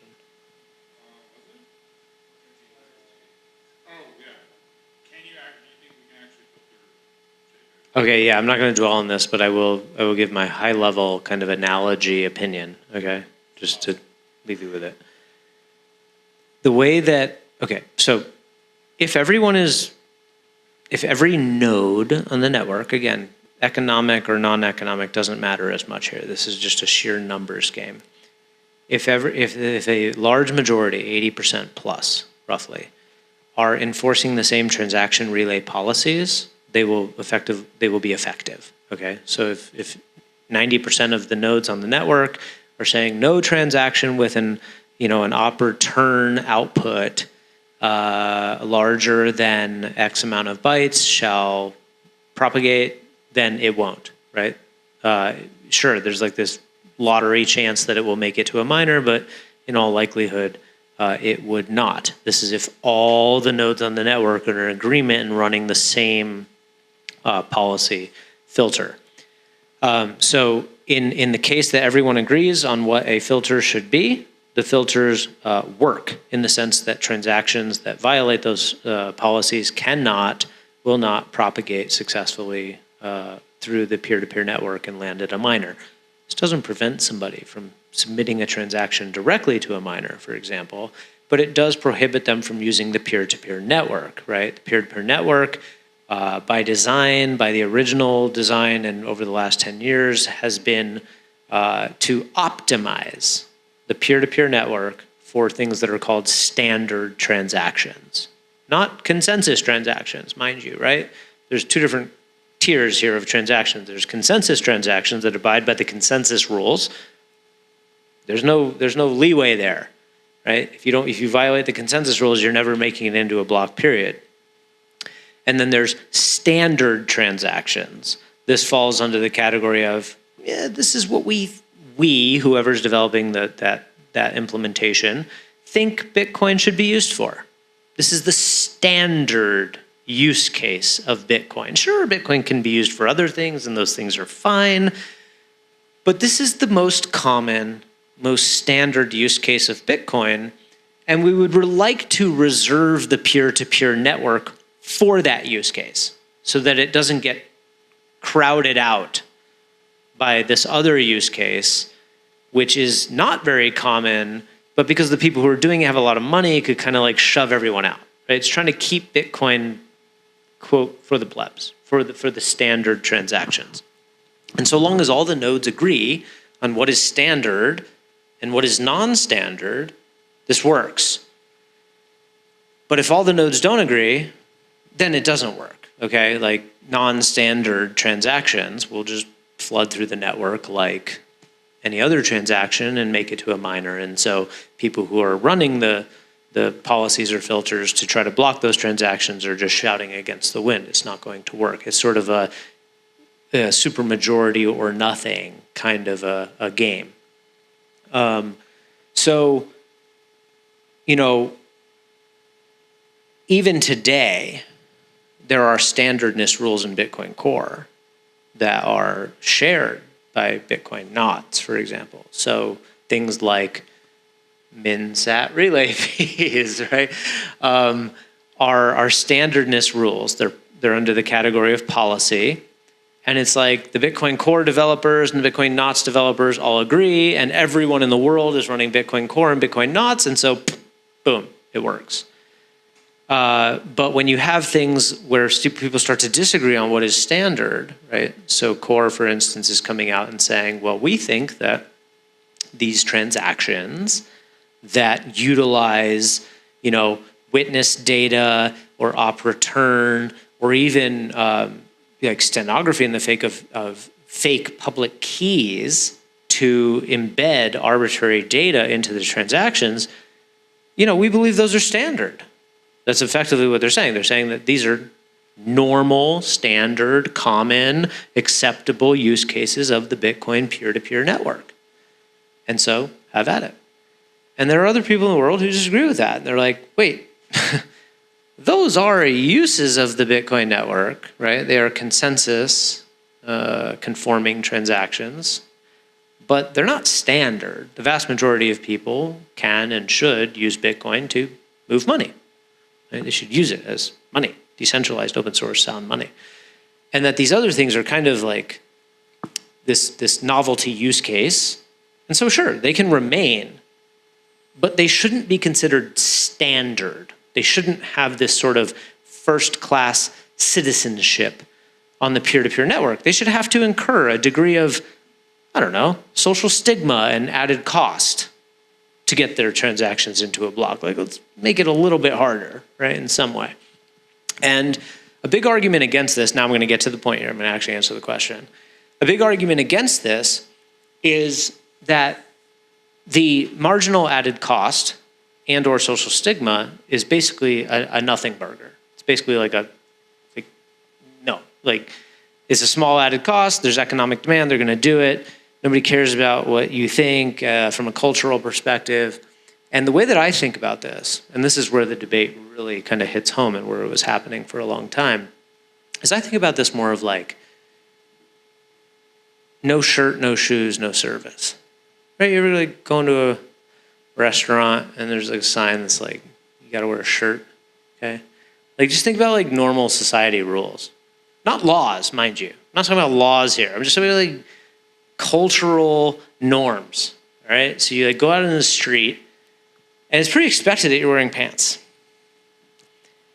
Or at least something that would qualify as pants, right? Like there's certain things that are obviously socially frowned upon, okay? Perfectly legal, mind you, but frowned upon. And you could imagine a world where there's even a fine associated with violating that social norm. Again, you're not violating the law, but because there's some private properties here and there, people are like, well, if you're gonna do that, it costs extra. So there's kind of three types of people, right? There's the normal, the first standard deviation of people. And they're like, well, that's not really welcomed, so I'm not gonna do it.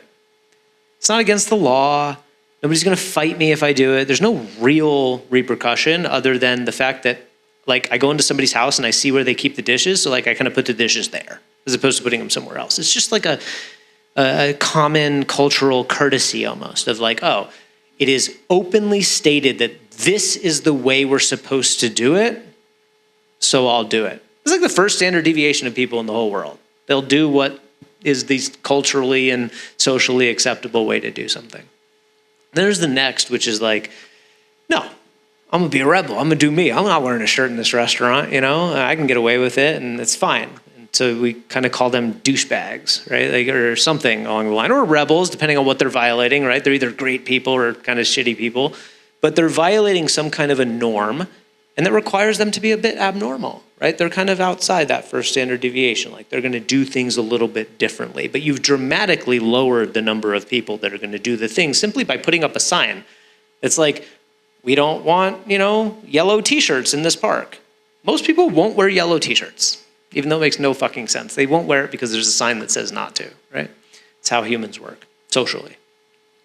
Then there's the people who will violate that for the sake of violating it, right? Because they want to be different and they want to violate it, or because there's a business use case for it. And then there's a third type, which is that even though there's a penalty to doing it, it's not that there's no like repercussion, right? There's no, it's not just violating a social stigma, it's that you have to pay a fine. It's like, okay, I can wear a yellow shirt to this park. It's not illegal. Everyone is going to think I suck for doing it, but I actually have to pay to do it. It doesn't even matter if it's $1, right? It doesn't matter how much the payment is.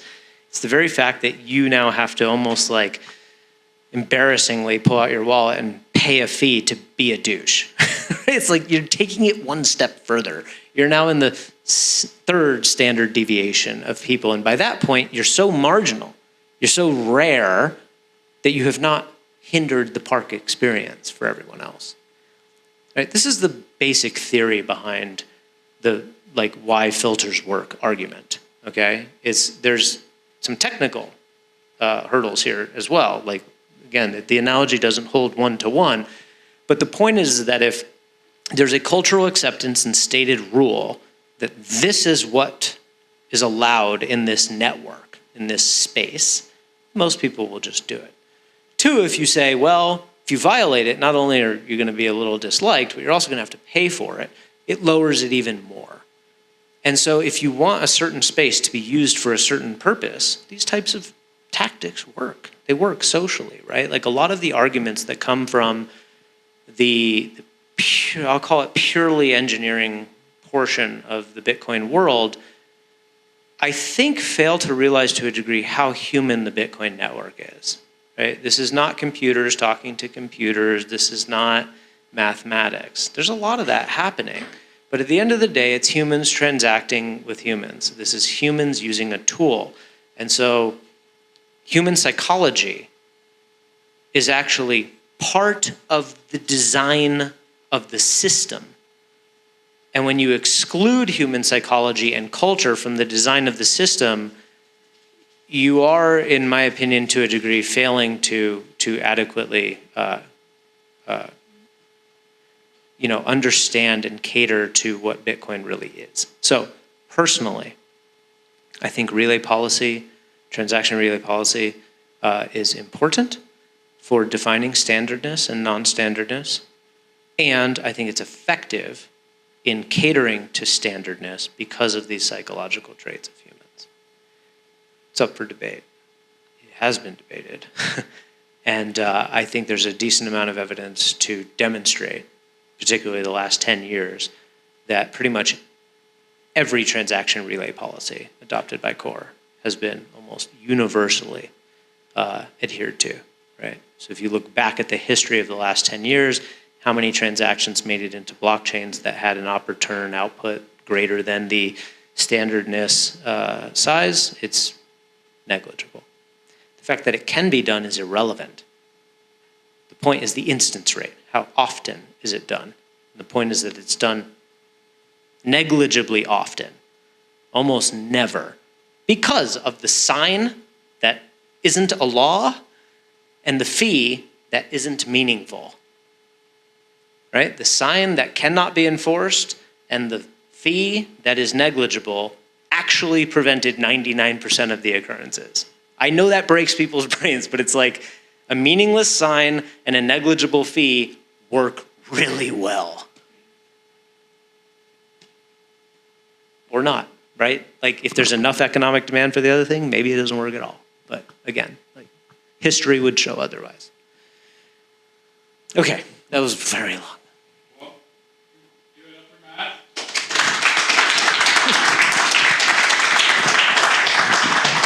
The only thing I didn't get to is start OS 040 in the router. Everybody got 5 more minutes. He's got this.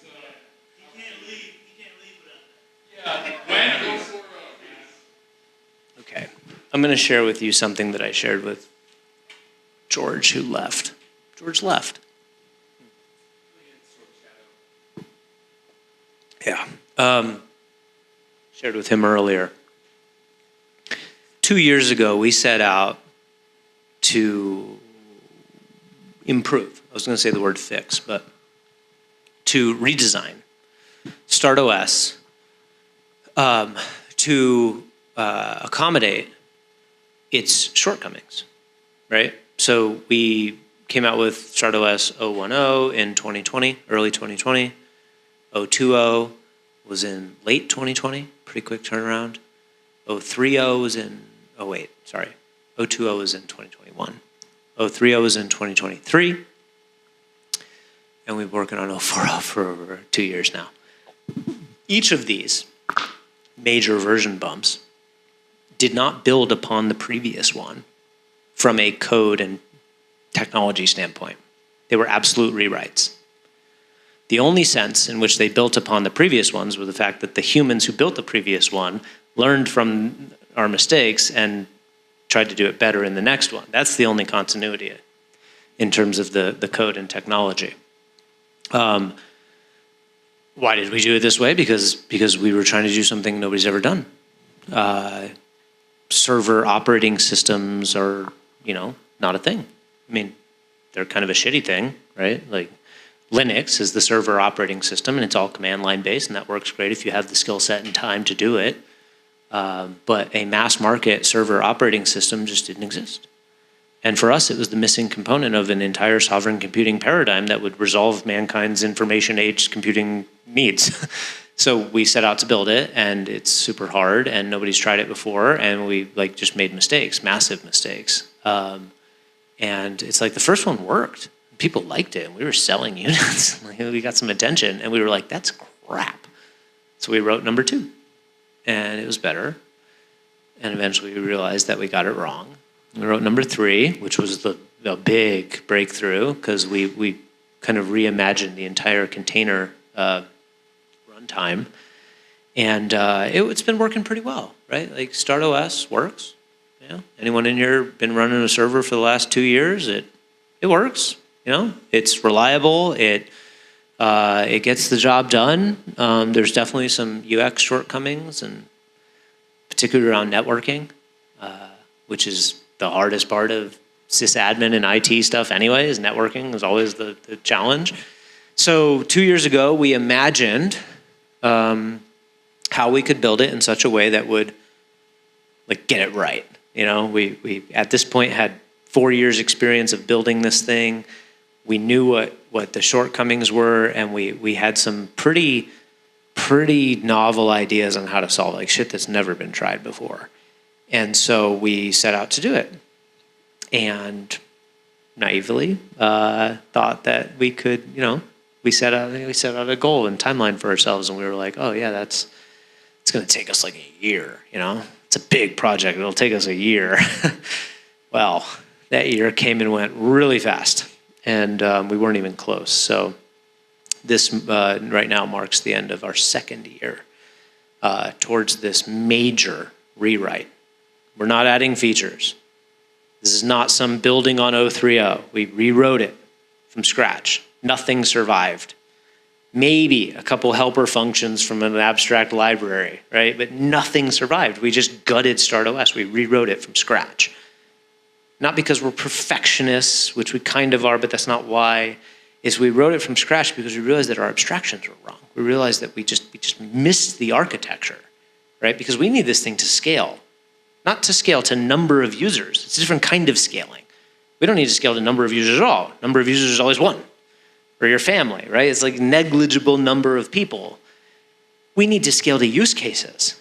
We need to scale to IoT devices and humanoid robots and international connectivity at lightning speed with no latency and absolute privacy and zero, censorship possibility. We need to scale in terms of its robustness and utility.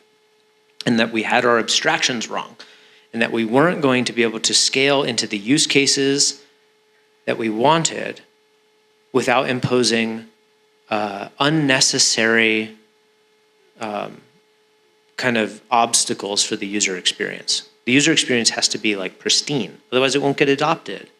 People are used to a degree of seamless experience with their apps and phones, right? Silicon Valley made it so easy. It's if we can't replicate that, it's never going to happen. And we realized that if we wanted to do some crazy stuff that we wanted to do, we were going to have to make the user experience too complicated and nobody would be able to use it. So we had to go back to the drawing board and fix our abstractions and rebuild it. 2 years. We're so close. We're so close. 2 weeks ago, I was at the point where I was like, we're ready, right? It's been in the wild, by the way. You can download 040 and use it. It exists. I'm using it in my production server right now. We just haven't announced any kind of public distribution or beta yet because we're still doing the old dog fooding. This thing has to be great, you understand? We have thousands and thousands of people in the world right now who are using StartOS as their production servers. So not only does the upgrade process to the new version need to be seamless, but the new version needs to be impressive. Otherwise, people waited 2 years for nothing. So very high standards for this release. It needs to not only have all the features, it needs to be extremely reliable. So anyway, I've been running it for a few weeks now, and a couple weeks ago I was like, all right, it's good enough. We did it. let's launch. And let's launch to beta, right? We need to do a public beta to like really flesh out all the tiny little bugs that might be remaining. But I felt that we were ready for that. And then I got some feedback from some alpha testers, people that I really trust. And I took their opinions very seriously and realized that we fell short on a very critical aspect of this release, which was namely, specifically, the ability to add your custom domains. So some domain that you control, right? Matt.com. And specifically host your service interfaces, your various service interfaces on subdomains of that domain. Like I want to run my Bitcoin RPC API on bitcoin.matt.com. And I want to run my Nextcloud server on nextcloud.matt.com. Okay? This was all possible a couple of weeks ago. But the user experience of it wasn't there. It wasn't clear enough and it wasn't seamless enough. It required a little bit too much effort and understanding. And we had an idea of how to make it simpler. And what came out of that was this unexpected, last minute, like mind-blowing user experience improvement that has gotten me to the point of, oh, it's good enough, let's go to public beta, to like, I'm shaking. I have such high standards, so none of you understand what it means for me to say something like this. What we are about to launch is absolutely history-making, game-changing shit. StartOS, the new StartOS, not only introduces an entirely new container runtime that we invented from scratch, that makes Docker Compose look like a fucking ancient technology, because it is, and it sucks. Okay, we invented a Compose technology for native Linux containers, LXC containers, that is totally novel, and we think will be adopted by other platforms. Totally unrelated to Start9, StartOS, or anything Bitcoin, right? Like we built a better container runtime than Docker Compose, which is the dominant way of composing containers and running them on a server in the world today. We just crushed it. We crushed it on every metric: reliability, performance, configurability, everything. Not only did we do that, that was already there a few weeks ago, but the networking solutions was really the ultimate problem. It was like, how do you connect to your server, right? Earlier I was talking about, oh, you could spin up Nextcloud on StartOS, no problem. Boom, you have your own Google Workspace alternative running. What I failed to mention earlier is that if you want to access your Nextcloud server from the other side of the world and use it to store files and share it with friends and family, they better download Tor on their phones and laptops. They better run it as a daemon in the background. They better download and trust your root certificate authority, and boom, nobody's gonna fucking use it. Right? I lost you. It works, but it's too much. It's too much for mass market. It's too much for people. And so we had to solve the networking problem. We had to make it such that you could access your server and other people could access your server seamlessly from anywhere in the world using standard internet technologies, right? HTTPS, a browser, an app on your phone. And that was really hard to do. It was really hard, but we nailed it. We nailed it, and with this latest edition, not only did we nail it, but I feel like we like did something that, here's why I'm saying this, okay? And you're the only ones to hear this. You might be the only ones to hear it until we actually launch it. I have a few people that I really trust and understand. These are people I know well who have used the latest iteration of what I'm talking about. And through their experience of installing services of their choosing, whether it was Bitcoin, Nextcloud, or Start9 Pages, which is a really cool app, by the way. Host your own websites and stuff, static web pages. Through their experience of doing this, not only were they able to do it without help, like all the way to the end. These are very non-technical people, okay? They were able to get through it to the end. But here's what's cool. I realized what we're actually doing as a company. It's been an epiphany of mine. We're not selling security or privacy or sovereignty, or sound money, or secure data. Yeah, all that. We're selling all that, okay? What I realized when I saw these people go through the process that they went to, and at the end, visit a website in the Chrome browser that they were hosting from a server in their home, forwarding through their router in a totally secure way and everything like that, what I saw and experienced through them was self-esteem. It fell totally flat. It's the most profound thing ever, right? These people had a moment of supreme accomplishment of like, the digital world is rigged against me. Everything is intermediated and custodied. Everything is controlled. I am not free. I am a slave, okay? And then like a few minutes later, they were like, all that is gone. I just did something on a computer that resulted in a zero privacy invading, censorship resistant, free for life, immune to counterparty hacks solution that friends and family can appreciate. That's been the difference. Is what we've been doing for the last few years was for you and you alone. You were living in a cave. You got these things spun up for yourself, and it was like quarantined in your own little Tor and LAN world where you had to trust your certs. And now that you have a seamless ability to do things on the public internet, yes, it's cocktail party and social media galore. Like you do it, and it's like, fuck, I did it. Like, my God, I'm hosting my own websites. I'm hosting my own e-commerce store. I'm not paying Shopify. I'm doing it. It was easy, but just challenging enough to make me feel like, you know what I mean? Like the more I think about this, the more I compare it to a more profound version of like IKEA furniture. And instead of like buying a couch and having somebody drop it off, great couch, no big deal. You know what I mean? Great, do that. But when you buy a couch from IKEA and it's all in pieces and it comes with this instruction manual and you like follow the instructions and you put the couch together, you didn't just get a couch.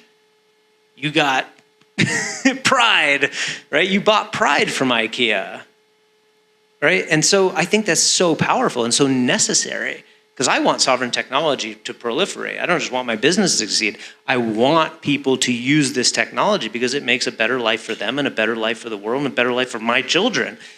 And this is an essential ingredient in doing that and spreading the technology, I think. So you'll see it. You'll see what I'm talking about when you experience it because I even am experiencing this and I have the Linux sysadmin and IT skills. When you experience StartOS 040 and you download and install services and you host them on ClearNet and VPN and for all these different use cases, there is a sense of like, oh, I'm a hacker.